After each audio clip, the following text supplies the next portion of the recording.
Okay, so I wanted to address something that I've kind of been thinking of a lot of late.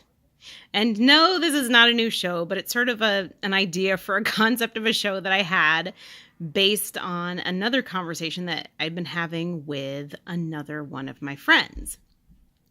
And it's sort of a spooky kind of thing that we've been discussing, and something that I've been thinking about ever since I learned about conspiracy theories and microchipping and nanoparticles and nanotechnology and so on and so on and so forth.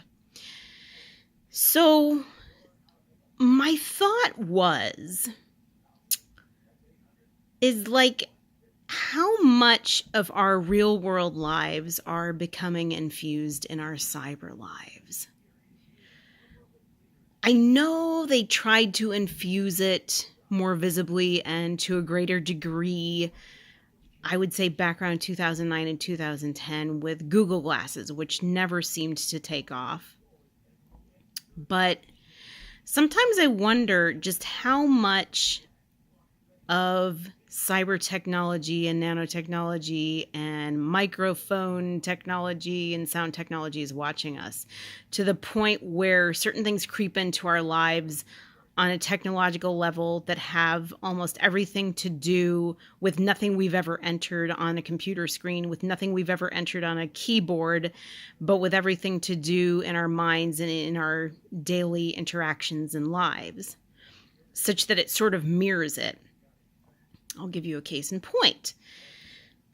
A few years ago, and this again would have been back in about 2009 and 2010, around when Facebook started being big for a lot of us. I had a friend who had a family crisis, and he didn't explain what it was. He just simply said, well, my family and I all weekend were dealing with this family crisis. We didn't write about it online. We didn't put anything about it on social media. And then come to find out, we started getting ads for basically a way to solve what we were going through on our side panels of our emails, of our Facebook, like whatever. And he sort of became a little paranoid that his computer was listening to him and his family talk. And that's why they were getting these ads. I mean, I thought it was weird enough when back in 2009 or 2010, my God, all this is starting around 2009, 2010. When back around 2009, 2010, I was looking for Vegas hotels. And then all of a sudden on the side panel of my Yahoo Mail ads, I started seeing ads for the Luxor. And what was it? I was looking up the Luxor and MGM Grand and so on and so forth. So that was really strange too. I remember talking back in November to another Mandela Effect video maker, and he had really, really harped on the whole Sally Field versus Fields thing, and he always had remembered it as having been Sally Fields, and he was getting ads on the side panel of his computer, not only saying that her name was Sally Fields, and not only with a really weird picture of a plastic surgeried out face. Like, it just looked different than the Sally Fields in this universe. It looked like she'd had a lot of plastic surgery, or it was photoshopped strangely. But it said Sally Fields, and it said Remembering America's Sweetheart. And this was an ad that had appeared on his side panel, and he had been making Mandela Effect videos about it, and he sent it to me. And I had seen something similar to that in my Yahoo Mail as well. So these are just a few examples of the thing that I'm going to address tonight. It's kind of strange, Stranger Things, hence my new show concept, Perfect Stranger Things. And you'll see why I'm saying that in a minute. But I do think these two shows would be very, very funny if they were combined. Because you know, Bulky would say to Cousin Larry, "Oh, the upside down does not exist, don't be ridiculous." And Larry'd be like, "Bulky, watch and learn." Of course, I would really see Bulky as the more open-minded one of the two of these of the two of these fools. But regardless, let me get to the crux of this story and why I'm even addressing Perfect Strangers, a sitcom most of us probably all forgot about. So my friend Jen, she texts me. She doesn't call me up. I want to say she called me up, but she didn't. She texts me and she somehow feels compelled to tell me that over the last 2 months, she's been watching Hulu, and most of what she watches on Hulu are documentaries and stand-up comedy. She does not watch a lot of sitcoms. She certainly doesn't watch 80s sitcoms. And that's really pretty much the crux of what she watches. I don't know, crux, is that even the right word? That's really what she watches on Hulu. So, over the past couple months, she'd sort of been thinking back to the late 80s, early 90s. She'd been kind of feeling the same way she felt then. I think she said physically. And she just all of a sudden noticed that whenever something that she was watching would end on Hulu, and if she fell asleep to it, a Perfect Strangers episode would come on. And what was strange about it is that her husband came to bed one night and he said to her, "Oh, why are you watching Perfect Strangers? Your Hulu, like when your Hulu show goes off, it doesn't go back to the home screen?" And she's like, "No."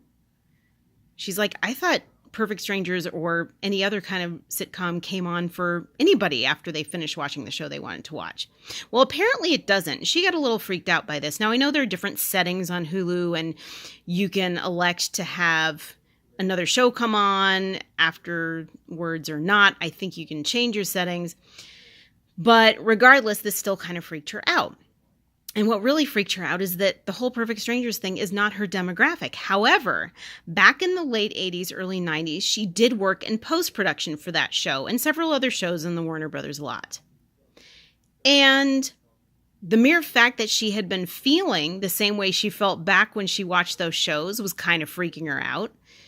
She thought that was kind of strange. And then she thought it was even stranger, when Stranger Things Perfect Strangers would come on to her Hulu afterwards. But again, she didn't think anything of it too much because she just figured that it happened to everybody. But her husband said no. So, to top that all off, later that day after she's had a conversation with her husband, she goes into her bathroom and she's cleaning her bathroom and she finds this gift bag from what she can only assume is a birthday party that one of her kids went to. One of her kids is in her early teens, or she might be 12. I think she's 12. And then her other child is 4 years old. And she found this bag, and it had a brick wall that had been bashed through on it, and the bag said, "Nothing's gonna stop us now."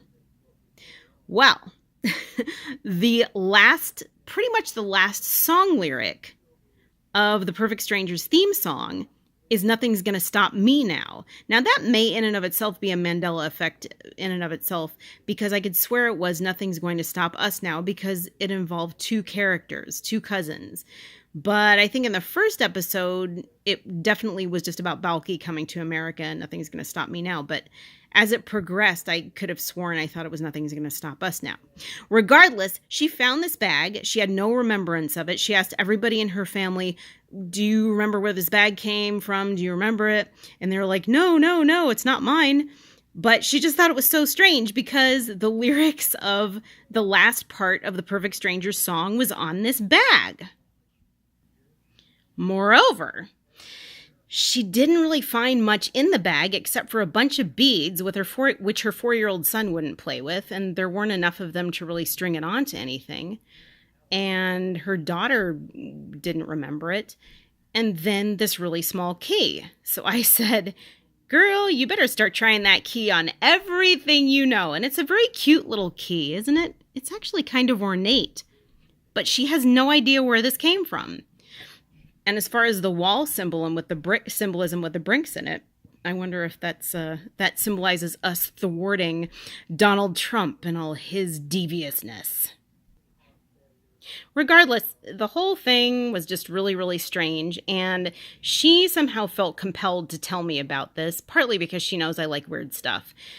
But what's really crazy is that not only did she work on that show and work in close proximity to both of these actors, but I actually worked with Mark Lynn Baker. That's the guy on the upper right-hand side of your screen at a theater company, at one of his theater companies in the summer.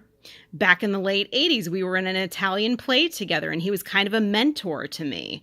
And it was just one of the best summers that I ever had, and he was so supportive of my acting.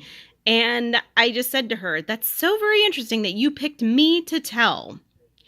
But irrespective of all that, my point in this whole thing is I really start to wonder if technology picks up on our 3D lives somehow, or our thoughts. It's like Jennifer was thinking of that time back in her life, and then all of a sudden she started seeing Perfect Strangers episodes on her Hulu. And like, why? That's not even her demographic. So there was that. And just other things are weird. Like, I remember about a year ago, I was going through a health problem and I was researching it online. And my radio station, my local radio station that I listen to in the morning, it's a talk radio station, started having public service announcements for it for 2 days. And then it stopped as quickly as it started. And that was right around the time when I was Googling it. And then what's really weird is that one morning when I woke up, it said, I swear this... It was like a split second, the radio station said, Jennifer, that's my name, Jennifer, thanks for listening. And I was like, what? And I statused about it on Facebook. I was like, did anybody else hear that on KFI this morning? And the only other friend that responded was another friend of mine named Jennifer. And she said, yes, oh my God, I heard that too. I thought I was going crazy. I don't know where that came from. And it was just contextually respective of nothing.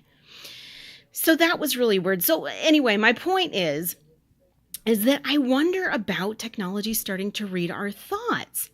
And, I mean, you want to talk about microchipping. Okay, I figured, okay, maybe people are accepting microchips, but I've had this thought for a very, very, very long time, ever since reading William Cooper's Behold a Pale Horse, that maybe they've been putting nanoparticles and microchips in our food.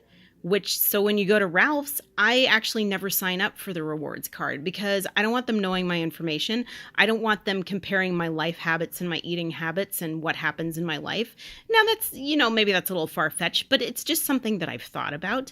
I've thought about computers of the future where we put a little bit of our DNA in the computer such that it becomes one with us. I've thought about what if we put a little bit of our DNA in the homeostatic system of our own house, of our own high-tech house, such that it became one with us.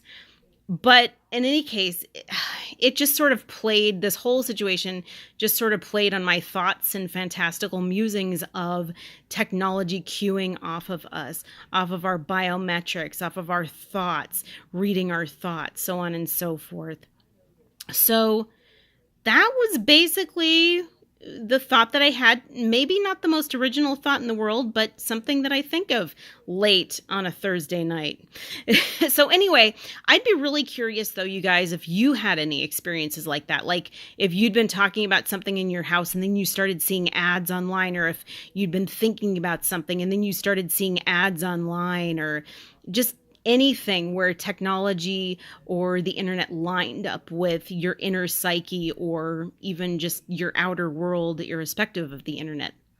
So just let me know. I know I have a lot of good listeners, watchers, and subscribers, and I'm always curious to know what you have to think. In the meantime, peace out.